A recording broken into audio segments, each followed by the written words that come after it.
the tribute, if you want to call it, to the fallen Navy SEAL and his beautiful grieving wife.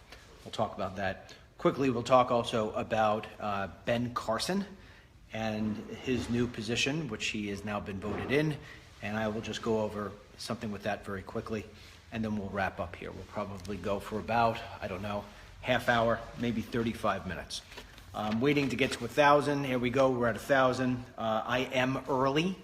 I'm early again today simply because what we do, why are we early? I get this all the time. DML, we don't have you on the app. I only see you on Facebook. Here we go, I just got my message. We are live on the app. There are things that we have to do technically to make sure that everything is in place, everything is working, blah, blah, blah, blah, blah. And I typically give Mark about 2 to 3 minutes head start to do that. He's already got it done, and you'll see the crowd starts coming in. And one of the reasons why that is now, too, is because one thing I get asked periodically is, hey, what's going on with Facebook? I get the sense, a lot of people say, oh, they're trying to slam down conservatives and keep conservatives down. You know what? There's an argument there that there may be some kids or whoever working at Facebook who have strong feelings, that are not, so to say, in concert with what it. Hey, Harlan, can you hit this thing so the screen comes back up? It went into sleep mode again. But anyway, there could be kids at Facebook who basically don't believe in conservative ideology at all, and they're going to sit there and try to do something on their end. But I've come to terms with what really is going on, and that is that with Facebook, there are so many people now using Facebook Live that I just don't think that they have the wherewithal, believe it or not, how that's crazy that sounds, where they have the wherewithal to be able to stream a certain amount of, have a certain amount of people be on streams and be able to have it play seamlessly. And I think that's one of the reasons why. So you'll see, if we didn't have the app, if we didn't have the alert system, whatever, our numbers would probably be 500-600, just like a lot of these other guys are. But we got ahead of this real quick. We knew that this sort of thing was coming. People have been with me for a while. I used to say to you all the time, if you don't get the alerts, if you don't get on the app, if you don't do the 40404, there's going to be a day they're going to disconnect me from you. And that's the day. I don't necessarily think that's because of liberals versus conservatives. Maybe I'm wrong. I have no idea. I think it has more to do with technical reasons, because there are a lot of good, strong commentators, people who in many cases have much bigger followings than I do, and you'll never see them get over 1,000 or 1,500 or 2,000 people. And that's not, why is that? It's simply because they don't have the reach. Facebook is limiting that. In many cases, we'll get as many people on a walk and talk as you will find on the press briefings for the White House. So again, I think it just has to do with a matter of limitation on Facebook's end. I could be wrong. Maybe I'm dead wrong. Maybe it has everything to do with blocking conservatives. I have no idea. Anyway, I think we've probably burned 3 minutes. It's time to go. We'll let the crowd gather up on its own. First of all, before I get going, I want to acknowledge something. You guys and gals have been sending us me gifts now for months, and they just don't stop. Unfortunately, because I'm so busy, I haven't had the time to acknowledge them like I used to. I used to wear all the stuff, I used to do all the other things. So last night, Mary and I were home, and she says, you should really acknowledge some of the stuff. And I said, okay, I will. So one thing I wanted to acknowledge is we got a letter on February 22nd from a Rachel Dinan. Rachel has had breast cancer twice. She has survived breast cancer twice, and she is going in on March 30 to have her breast reconstruction. And in fact, in her letter here, she says, I can't wait to have boobies again. So I thought that was great. She asked for prayers. Prayers go out. And she sent me a gift. She does these hand-painted glasses. And you can see she did a glass here of Trump. And I think it says, It says, drain the swamp, build the wall. And, it's amazing. My coffee tastes better in this cup somehow. So anyway, thank you very much for the gift. Thank you very much. She has, Where can I buy one of those things, DML? Yeah, I know. I'm going to give it to you right now. It is called LizzieMagsGlasses.com. That is LizzieMagsGlasses.com. Rachel, I'm going to give you a little advice, man. Your target market is 45 and up. 45-year-olds can't read that writing. So make your business card a little bit bigger for us, will you? So anyhow, if you want to go there, she has these glasses, as you can support her. And again, God bless before you go into your surgery. I hope everything works out well. And I'm sure your new boobies, as you describe them, will look beautiful. That said, you know they'll play that clip back in a couple of years from now. CNN. Dennis Michael Lynch says boobies. All right, let's get into the nifty stuff here. Before we do that, I want to address one thing. I always pride myself heavily on the fact that I have never got nailed for fake news. I hate that term, fake news. But I have never been nailed for anything of that. And the reason being is because I have a very, very strong algorithm. I call it an algorithm. It's really not. It's a checklist. And so when we have a story, there is a checklist that I go through. And if it hits those checks, I know that I can put it up safely and nobody's going to come get me tomorrow. If it is a video, and that's what we're going to focus on right now, we're going to talk about the video that happened the other night right behind me of President Trump when he was giving his his speech to Congress. There was a standing ovation for the fallen Navy SEAL Ryan Owens and his beautiful grieving widow. And when we're watching that, what actually technically, and I'm going to say technically because we're going to come back to the technical part. Technically, what happened was that the president, almost in that part of his speech, his cadence, as far as I'm concerned, when it was leading to that part, that was the only part of his speech where I thought it was a little bit off, where he was taking topics and sort of condensing them. And all of a sudden, it was like, hey, by the way, we have a widow up here, and it's Ryan Owens. And so it was like, oh, okay, so we're shifting tunes. And so he introduced her. And the way that he introduced her, and again, this isn't technically, this is me doing my analysis, but he did that, and it sort of was like, she was caught off guard that it was there right away, and boom, you had everybody gave a standing ovation. Now, the standing ovation didn't last very long. It was, kind of stood up, kind of came down. President started in again, but when he started in again, he didn't shift topics. He stayed on the whole Ryan Owens events. And so he was speaking more words, looking right up at her.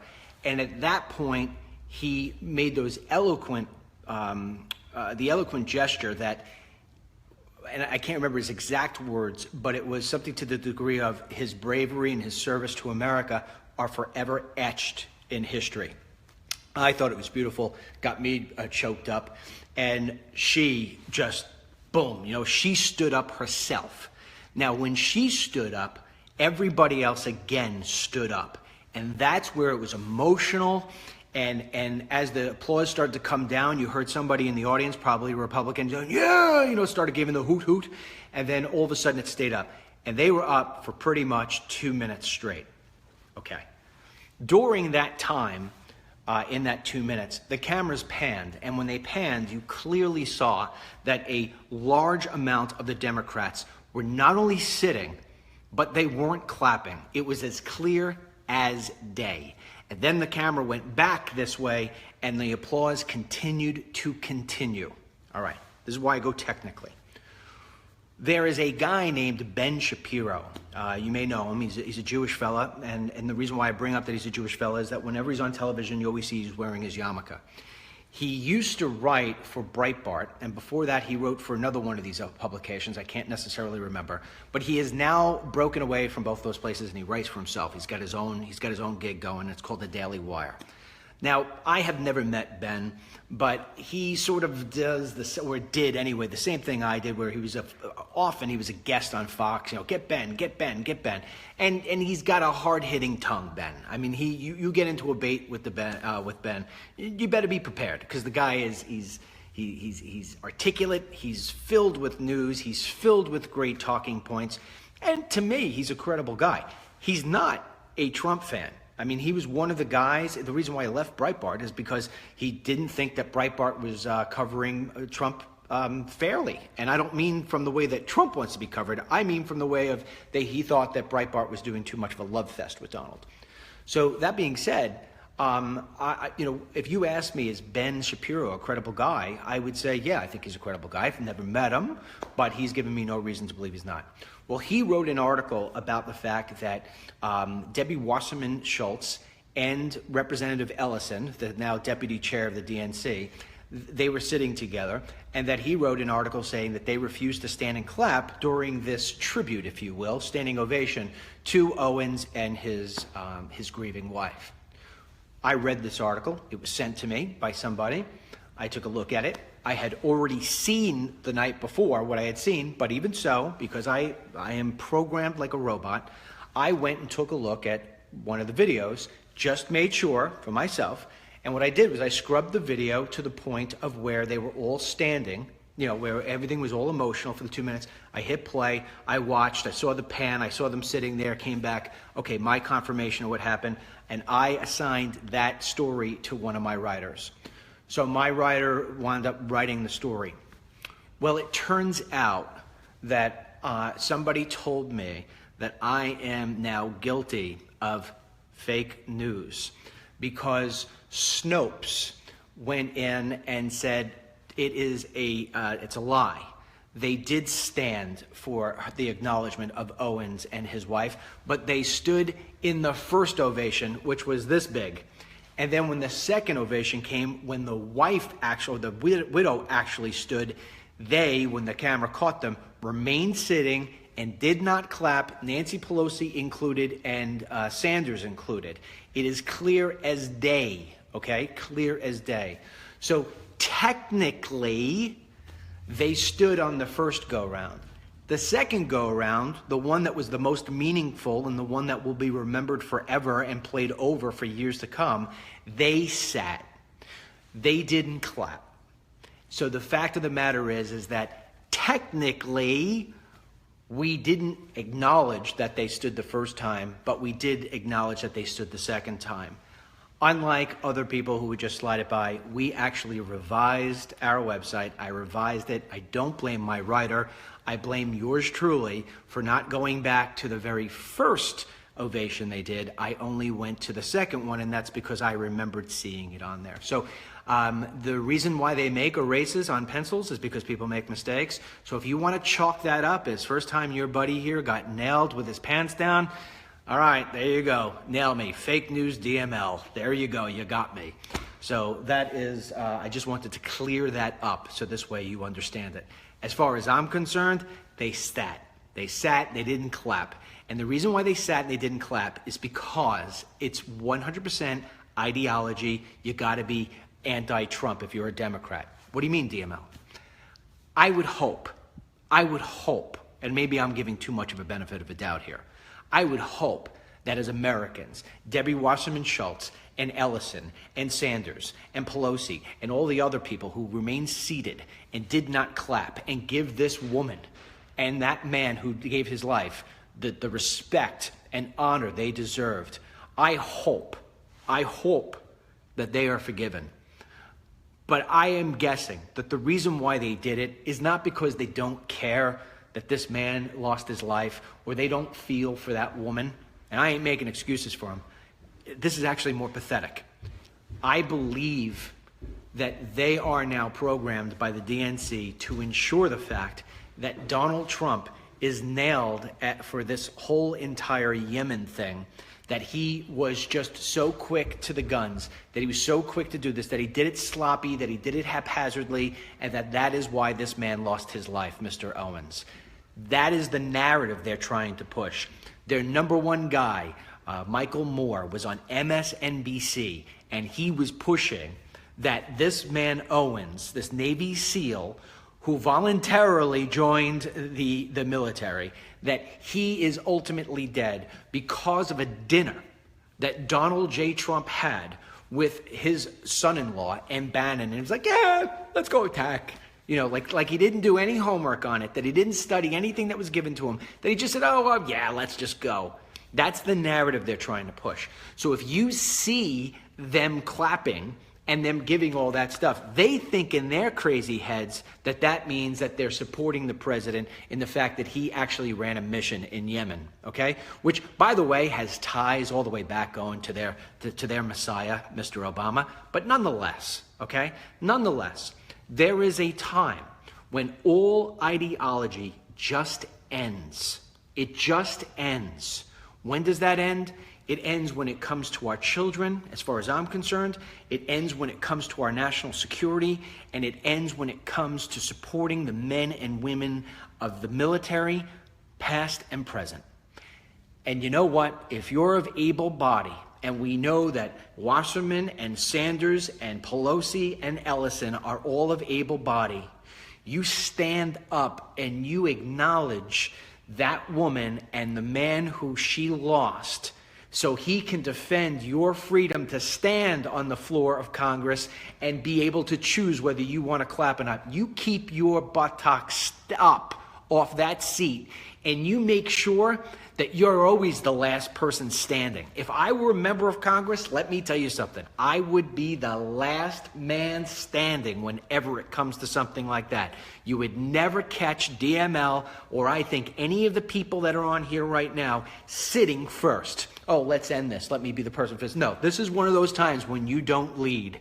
This is one of those, or like you could say you lead by example. You stay standing until either the president gives the cue that, okay, it's enough, or the widow turns around and says, okay, that's enough. And she goes and she sits and she kind of gives the acknowledgement of, okay, thank you very much. You don't take it upon yourself that, oh, it's enough clapping at this point. That is dirtbaggish. That. So you want to call me out on something like that? I call you back. You could do all you want. Technically, yeah, we got it a little bit wrong. But in theory, you're the wrong. You're the liberals that are doing this sort of thing to the country, and you ultimately will pay, because I don't care who you think you're kidding.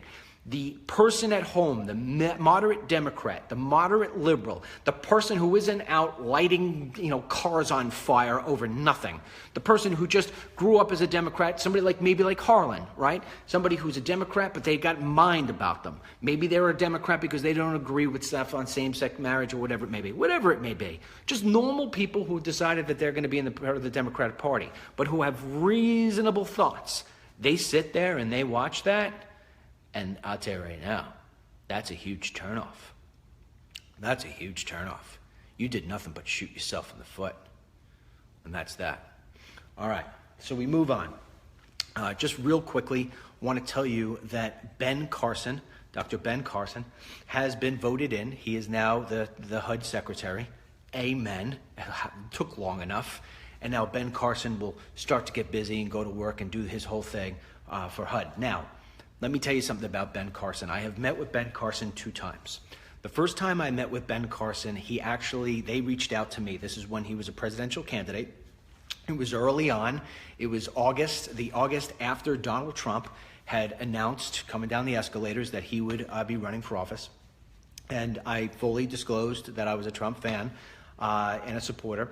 And they asked, nonetheless, if I would come in and sit with Dr. Carson to speak with him about immigration and give him what I thought actually going back from when I was a potential candidate, what it would be that I would do in the immigration issue. What would I do?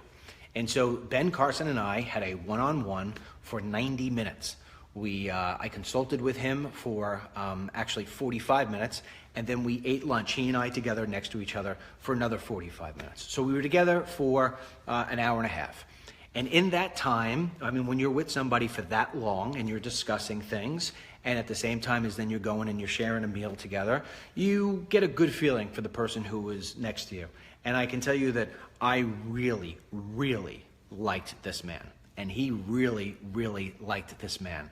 And we got along fantastic. And he is exactly like you see on television. He's calm, he's collected, he is a sponge. He will soak up everything, and then he'll come out and make his own determination. Now, he did not believe everything that yours truly had to say about immigration. In fact, it was funny.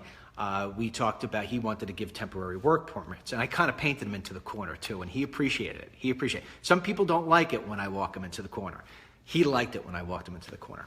And I said to him, All right, so Dr. Carson, I have heard you explicitly say that you are not for amnesty, but that you are for giving work permits to the illegal aliens who are in this country. And he said yes. And I said, all right, fine. So they would not be legalized citizens. He said, no, they would just have work permits. I said, fantastic.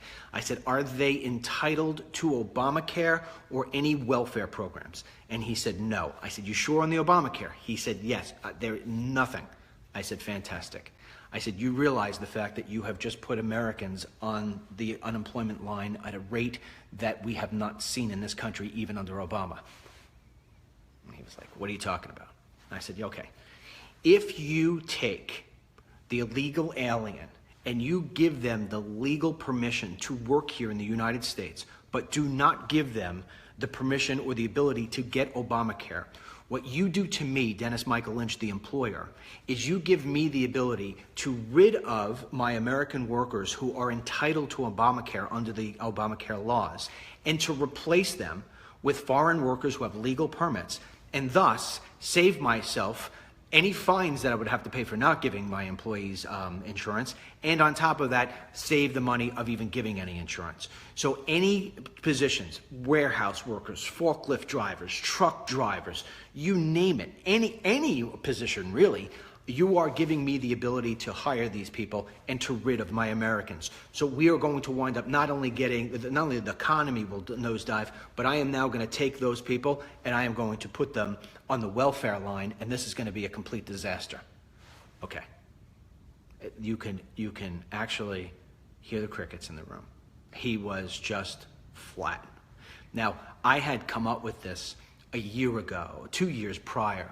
In fact, Ted Cruz had taken what I had come out and said, and he made a whole chart on it and put it on Congress. In fact, I had called Numbers USA and said, listen, because Numbers USA had a connection with Cruz, and at that time, Cruz was the big name and everybody was listening to him. And I said to Numbers USA, listen to me, I'm watching all this with this amnesty bill, whatever it may be. This is what nobody's talking about. Okay, Numbers USA turns around, picks up the phone. Hey, Ted. Ted goes. Ted turns around, makes a commercial with him and me and Fox and all the other different stuff. So, and I remember telling Dick Morris, one of the smartest people there is in politics. He had a radio show. I had called him up. I told him about it. He said, oh my goodness. He then wrote an article and it started spraying out there. So everybody started to catch on to this. But Ben Carson still didn't know about it, and most people didn't know about it because you know why? There's a lot of nuances to this, and unfortunately, a lot of these guys they just look over stuff. So anyway, Ben Carson listened to what I had to say. He took it all in. He changed some of what his story was based on that information. Didn't change all of it. I told him you have to send everybody home because you got to rip the complete incentive to stay here. You got to send them all home. So he tried to construct a new message, but it never came out right because he was taking a lot of the old message, he was taking a lot of the new message, he was trying to put them together in a way that was sort of politically correct, to be quite honest with you, and it never worked for him. Better yet, because we got the guy we wanted anyway in the office, right? But the point being with Ben Carson is I want you to understand that his ego is not so big that even though he is 10 times smarter than me when it comes to his education and 10 times smarter than me that I wouldn't even be able to, I can't babysit twins, let alone remove them if they're jointed at birth. This guy is just amazing, one of the most smartest men ever. But his ego, okay, is not so big to where he can't sit back and listen to somebody who knows more about something than he does and not absorb that and adhere and adapt to that. So a lot of times you'll hear about Ben Carson, oh, he's so rich and he's so this, he ain't going to understand what's really taking place and how is he really going to be good with HUD, and he's a doctor, he knows nothing about this stuff. That is the stupidest liberal talking point of all time. This guy is going to go in there and he is going to kick some buttocks, as I lost the image behind me. Hey, Harlan, I lost the image behind me again. This computer has to stop sleeping. DML never sleeps. Okay. Anyway, so let's get past that. I want to talk to you about Jeff Sessions. And then after that, we're going to talk about the stock market and I'm going to wrap this up. Well, keeps on asleep. Jeff Sessions is got, you know, it's like all the beams, the liberal beams are all coming on to Jeff Sessions right now. Why? Okay. Follow me on this, okay? Because there's a lot of moving parts. And so you got to try to stick with it. All right. during the Trump campaign, there is this slippery slope, if you will. You're a guy like Senator Jeff Sessions, and that back then, he's Senator Jeff Sessions. At the same time, he's a champion for the Trump campaign. No doubt. He's going up on stage. He's saying, hey, Donald's a great guy, la-di-da-di-da-di-da-di-da-di. So you've got sort of this dual role, if you will. One is an official role. One is an unofficial role. In his capacity as senator, and he was on the Senate Armed Services Committee. I wanted to make sure I had that right. As part of the Senate, that committee, the Arms Committee, he met with a total of 25 ambassadors. Keep that in mind. He had to meet with 25 ambassadors. That's his job. One of those ambassadors was the ambassador to Russia, was the Russian ambassador. He met with him. He met with him, according to Democrats, 2 times. Once was officially in his office. I mean, Senator Sessions' office. The second, he bumped into him like in a hallway or wherever it was when he was at an event for the Heritage Foundation. I think it was at the convention. Coffee break. Excuse me for that. You really can't call a bump encounter with somebody as being an official meeting, okay? But the Democrats want to do that. But toss that out. He sat down with the ambassador on official business as it pertains to his role on the Senate Arms Committee. He did not meet with him, this is what Senator Sessions says, about the Trump campaign. Okay? Now, the actual date of this, I believe it was on 9/8, September 8th. Okay. What's happening now is Democrats like Nancy Pelosi and Charles Schumer are calling for the resignation of Senator Sessions as Attorney General because they say he lied under his test when he was during his confirmation hearings, that he lied. He lied in saying he did not meet with any Russian officials. But if you listen to what he said, you know, I heard myself many a time saying that I was official surrogate for the Trump campaign, right? He was implying, as far as I'm concerned, I can't be in anybody's head, but he was implying that he was following out his job as a senator.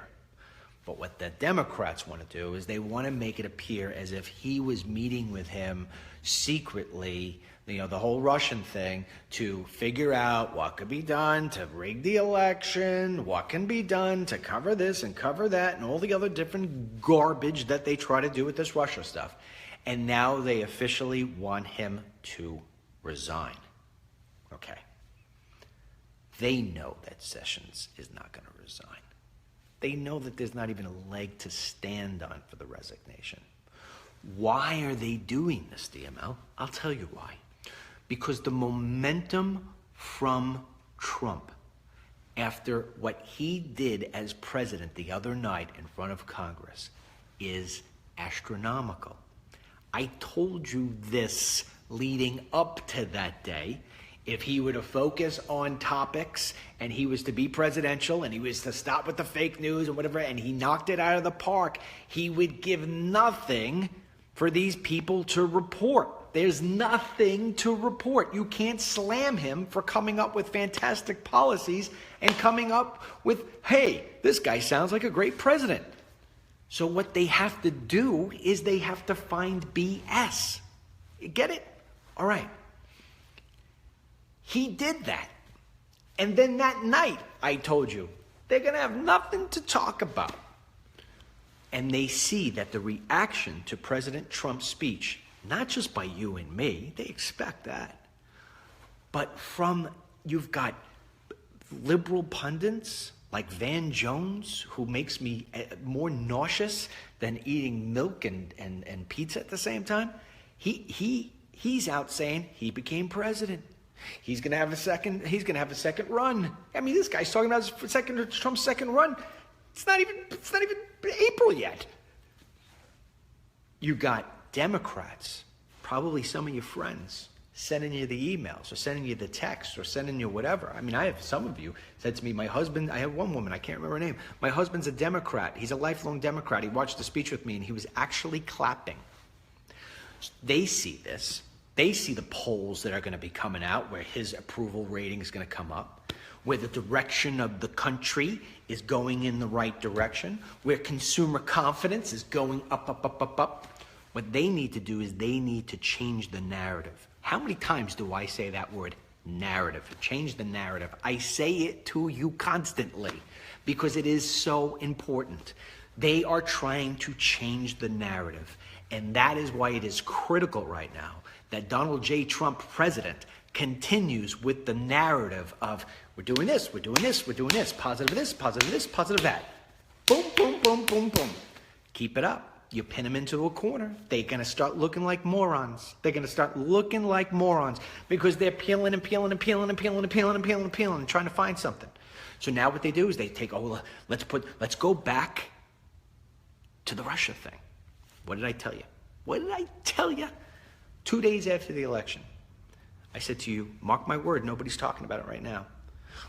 But the way that they're going to look to take down Trump, or the way they're going to look to change direction, or the way they're going to make it look, do this and do this, is they've got one bullet: Russia. They're always going to do Russia.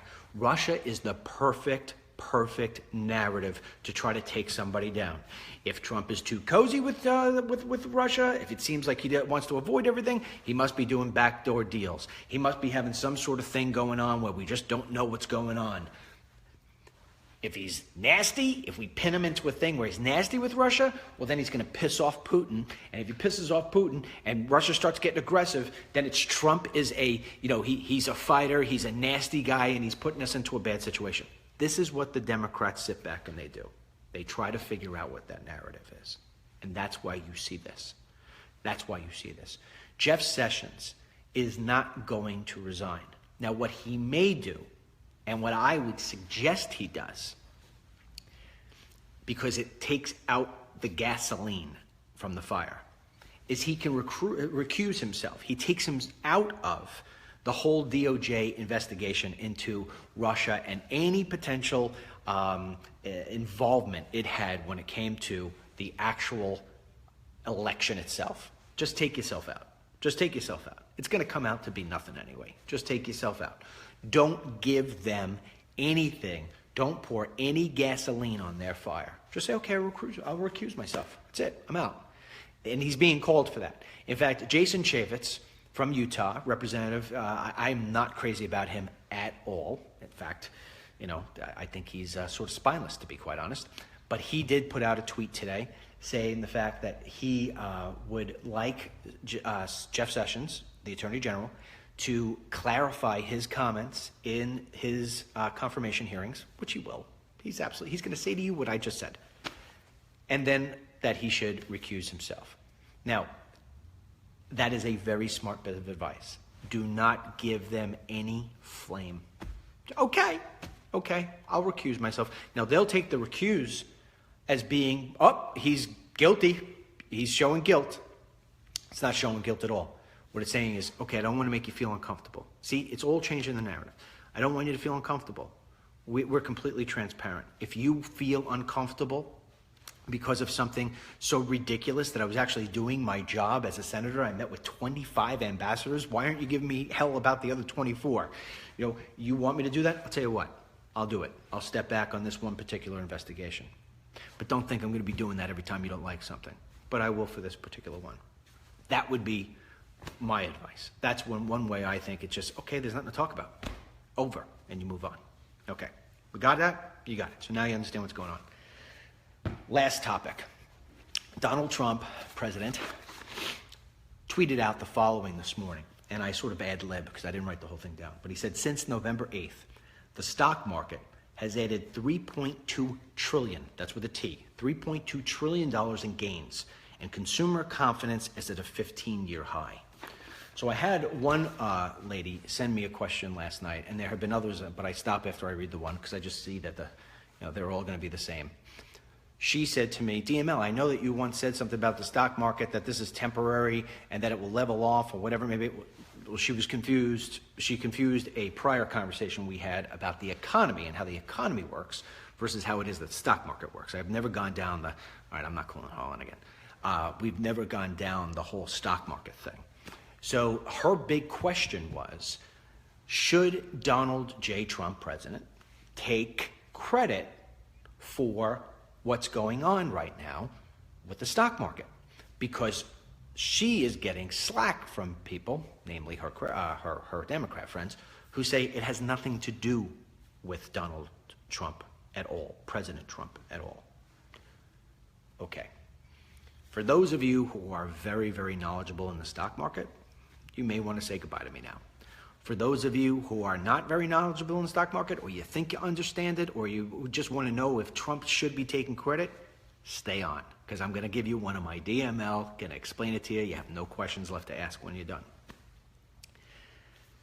The stock market is based on futures, looking forward. It's a looking forward market, all right?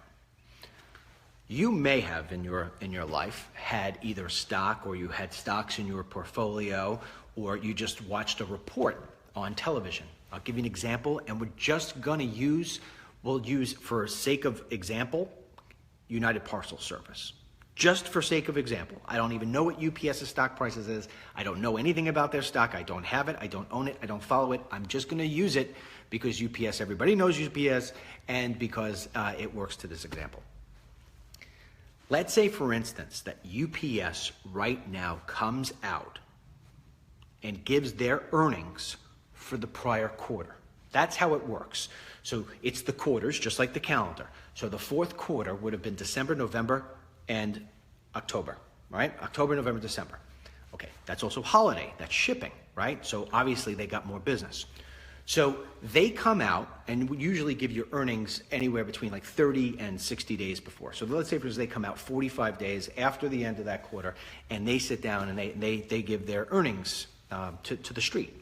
And they say, we beat expectations. Means they beat their own expectations, and in most parts you'll see that they wound up beating the expectations of analysts on Wall Street. So we beat expectations. We thought we were going to make $1 billion. We made a $1.2 billion. We beat expectations. All right. But the stock goes down, and you're like, wait a second. It was at $90. Why did it go down to $80? Okay. Because the stock price right then and there is not based on that information that they had just given you from what happened in the last quarter. What the stock price is being set by, if you will, by the market, is the next sentence that they said. They said, okay, that's what happened then. But looking forward, our forward guidance is that we are going to lower expectations because we see a slowdown in consumer buying, or we see increased pricing in gasoline. We see the price of gasoline going back up, and therefore jet fuel and all of our trucks and everything else like that, it's going to cost us more, and we think we're going to come in and earn less. Market doesn't like that. So market comes back and says, whoo, sell. All right? I'm just giving you the easiest examples I could possibly come up with. That's how that works. Okay. Therefore, President Obama cannot take credit for where the stock market is today. Okay? When Trump tells you that we have added $3.2 trillion of value to the stock market, it's because everybody's looking forward. Now let's go back to the example. Now you got UPS. Let's do it all over again. UPS has a great fourth quarter. Christmas was robust this year. They come out and say, we beat expectations. It was $1 billion we thought, and it turned out to be $1.2 billion. People spent more money, and we were more efficient, and our business did better. Fantastic. Looking forward, we are going to lift expectations, or we believe revenue, you'll usually hear this one, revenue for the next quarter will be 3% higher than the same time last year. Market loves that. Ooh, why is it getting better? Maybe they give the answers. because we believe that there's going to be tax reform where we're going to actually pay less taxes as a corporation. We believe that the repeal and replacement of Obamacare is going to take place, and we're not going to have to spend these crazy premiums. And so what's happening is they're looking at what it is that's coming down the pike, and they're saying, we like this. We're going to be able to benefit from this as a corporation, and therefore we are giving you our new expectations of what is going to happen in our business. And investors love this. Now, in some cases, it's just investors not even having to hear UPS. Investors are just saying, hey, I listened to the president, and he's going to do this. And I know, because I'm a savvy investor, I'm a Wall Street guy who's been reading charts for my whole life, I know that if he does lower taxes, on individuals, these companies are all going to benefit. And that's how that works. That's why you keep on seeing people are buying. And the more that they buy, the more those prices go up, because it's all based on the futures. So people believe that the policies that the president is putting in place, or at least talking about putting in place, are going to help businesses and help individuals. And I'll give you an example of one thing with the taxes. He talked the other night, well, first of all, I'll go with the more simpler one. He talked about peeling away regulations. As a business owner, I can't tell you how much I love that. The regulations that you have to go through for different businesses is just incredible. I mean, it's just incredible. Regulations slow you down. Regulations cost you fees. They cost you money, and they limit your ability to expand. You take away those regulations, or in Trump's case, how he said for every new regulation, you got to peel back two. And then on top of that, he's putting in all these different, regulation police, if you will, into all these different agencies. I love this. As a business, I love this. It's like he's taking the handcuffs off me. I'm not taking a shower with my raincoat on. I mean, he's allowing me to expand and just enjoy everything about my business. Okay.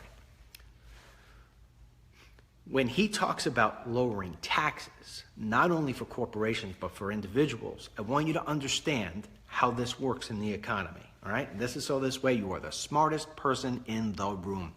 Let me take a cup of coffee from my Trump cup. Let's say, for instance, that right now, and these are, again, fake numbers. Let's say, for instance, that my company makes $100,000 every single month. But I get taxed at 30% by the time it's all said and done. 30,000 of my 100 is going to the government. All right? All right. So now I have basically come up with a business that's going to operate on $70,000, right? All right. Gasoline prices go back up. This starts going up. This starts going up. I start getting less money in DML's pocket. I can't hire new people. I am now operating at this 100,000 mark, and I'd love to expand, but I just don't have the capital. He changes the tax code for corporations and makes it, and I'm, again, easy math, where I only have to pay 15%. Like, whoa, that's amazing. Now I got an extra $15,000 disposable cash in my hand. I got a couple of options. I could either take the $15,000 and put it in my pocket and go take vacations, or I could be a little bit smarter. And I could say, you know what? If I had an app, I could wind up expanding my business. So I hire a guy. It's going to cost me, a couple of grand a month. And I know I got to buy some computers, and I got to do, it's going to cost me monthly fees for servers and this and this and this and this. And before you know it, I know that $5,000 is going to wind up going to that development. And then I say, all right, I'm going to take another $5,000 and I'm going to put $5,000 into advertising this stuff. Okay, great. And you know what? That extra $5,000, I really haven't been paying myself enough money. And boy, yeah, I would like to wind up getting myself a new, Mary and I get to go on a weekend's vacation, whatever, with the kids. All right, there's the 15 grand. Think of the example I just gave you. What happened? I now have employed a new person. There is somebody who was on the sidelines who now has a job. And that person now is going to be having money to put out into the economy. I had to buy computers and I had to buy services in order to be able to fuel that employee. That means that I'm putting money as a business into the economy. Another business or another couple of businesses are benefiting from what I'm doing. As an individual, I now have an extra $5,000. What did I say I'm going to do? Mary and I are going to take her vacation. That means restaurants and flights and all the other different stuff are all going to benefit from the dollar amount that I'm spending. You get it? Not only that, but Trump is talking about individuals being taxed less. So go back to that guy who I gave the job to. He's going to wind up having money and more money in his pocket. And over the course of time, it has shown that when people have more money in their pocket, they spend that money. And that's how it is that you get the economy doing this big, huge spin, and it keeps spinning up in a positive thing. It fuels itself and fuels itself. So although you may have the argument from Democrats that say, well, if you tax less, we're not going to have all the money that we need to do this and this and this and this. That's not true, because you have more people in the workforce generating more money. And that has been the fight of all time between the Democrats and the Republicans. And basically, the Republicans know what they're talking about when it comes to this stuff. This is why Reagan was so successful, and this is why it's going to wind up being that Trump is so successful, because they are pro-business. And at the end of the day, governments don't create jobs. Entrepreneurs create jobs. The majority of the jobs in this country are made by small and medium-sized entrepreneurs. You fuel them with more money, with tax breaks as both individuals and as business owners, and you see those empty stores on your Main Street, USA, start to get filled. You see less people on the unemployment line, less people collecting welfare, more people out there working, and that's how the economy raises itself up. All right, so right there I gave you the example of how the economy works and how it would benefit, and how it is that would then sort of kind of convey over into the stock market, and why President Trump right now, rightfully so, can take a lot of credit for where things are right now. That said, you got to walk the walk, just not talk the talk. If it turns out to be that he's walking this walk, he's talking the talk, and guys like me and these other companies, we start saying, you know what, let's start investing. We better start putting on that extra wing right now. I better start investing in this bigger location for my company. I'll take on more expenses because I know all these other different savings are going to be coming into me, and this is going to be good stuff for me. And we start planning, so this way we get ahead and we're prepared for when he turns these switches on, we're ready to rock and roll. Well, if it doesn't happen, if the Republicans fall short and Trump winds up changing his tune, which I don't expect Trump to change his tune, I do expect maybe the Republicans to fall short, then what happens is goes the complete opposite. It turns out to say that, oh my goodness, I just wound up spending 50 grand. UPS just wound up putting in $1 billion in a new wing. You start seeing the investments that we made are not going to wind up coming to fruition because we never got those tax breaks. Those regulations never really set in. And if anything, what happens is guys like me, we run in cocoon. So what happens is I dump all my new employees and I start to cut back on the ones I had because I got to start making back up for the lost investment that I made. And I start to hunker down because I'm saying, oh my goodness, I'm not going to, what am I going to do now? And that's where you see that people start pulling back and you can't get jobs and people aren't spending and everything starts to close. And that's what I meant to that lady where it's cyclical. These are cycles that all come around. Unfortunately, it goes through a cycle, all right? It never just always goes like this with an economy. So that's what I meant where it goes up, it flattens out, it goes back up, it flattens out. But the stock market over time always goes like this, right? So it just keeps on going like this. It's how fast it's going to go like that. So if President Trump does get these things in place and Republicans do help him, we're all, the economy is going to be just going to be flush with cash, jobs, and happiness. That's really it. All right. That being said, I went a lot longer than I was supposed to go. Harlan's waiting on me. We've got to get a lot of stuff going on here. But as you can see, all things are starting to come together. We're getting a little bit closer. And we got some nice little pillows here. Oh, check it out. You got the Make America Great Again hat right next to the DML News You Can Trust. And yeah, DML does have a new hat on. I got Miss Miller in California made me some demo hats. So what we're going to do is not next week, but the week after, we're going to come out, we're going to lay the hats out for you guys, and we're going to put a poll up on the website, and you're going to tell us which hat you like best. and then we'll start putting them up there. And if you guys want to, we'll probably do something. If you want to buy them, you can buy them. If you give a donation of a certain dollar amount, we send you the hat, whatever it may be. So anyway, that being said, I hope this was an educational one for you. I hope it worked out well. If you haven't downloaded the app, download the app. Please go to the iOS store, go to Google Play, depending on your device, search for Dennis Michael Lynch, download the app, and make sure you keep notifications on. If you don't keep notifications on, it's like going to Disney World and not going on any rides. And then on top of that, I want to say thank you also to everybody who sent in the donations. We can continue to get them in. We keep on buying stuff, and we keep on loading it in and loading it in. It's going to be fantastic. We keep on getting more things for this place. It's just wait until you see it all come together. It's unbelievable. So that said, that's DennisMichaelLynch.com /donate. And that's that. And if you want to, I do that email thing. That's been becoming very popular. What you do is you go to the DennisMichaelLynch.com website, you go up to the Submit News, you fill out that form, and you send me whatever your message is. And each day I take 3 of all the ones we get, I put them up there, and I respond to them. All right? That is that. So as far as tomorrow goes, I don't know whether it'll be me, I don't know if it'll be Harlan, I don't know if it'll be both of us, it will be somebody. But until then, God bless you. God bless our troops. God bless the United States of America. And God bless, what's her lovely name? Rachel. God bless Rachel. Thank you for sending me my Donald Trump coffee cup. And God bless you in your surgery on March 30. As you said in your letter, may your boobies come out beautiful. All right. See you later.